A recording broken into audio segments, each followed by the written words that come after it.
Di masa depan, setelah memasang chip, orang-orang bisa mengubah penampilan, bentuk tubuh, bahkan suara mereka sesuka hati. Tapi teknologi ini hanya bertahan 12 jam. Setelah itu, penampilan mereka kembali ke bentuk aslinya dan butuh 12 jam lagi untuk bisa digunakan kembali. Seorang pria menggunakan chip itu untuk mendapatkan penampilan yang lebih menarik. Di sebuah kafe, ia jatuh cinta pada pandangan pertama kepada seorang pegawai.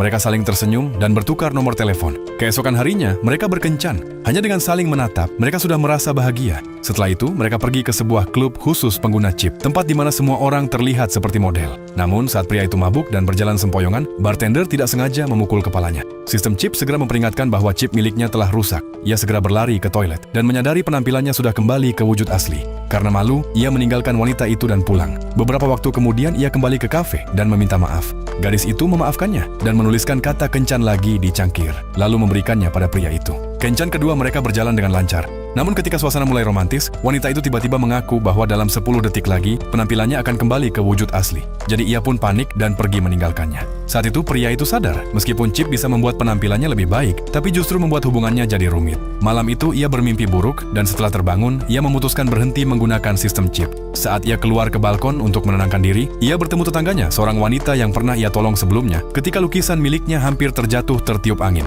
Wanita itu berterima kasih dan ia merasa ini kesempatan untuk berkenalan. Pria itu terus mencoba berbincang dengan akrab, hingga akhirnya mereka sepakat untuk berkencan. Ia pun yakin bahwa dirinya yang asli pun bisa hidup bahagia. Namun, tiba-tiba ia melihat tanda chip di leher wanita itu.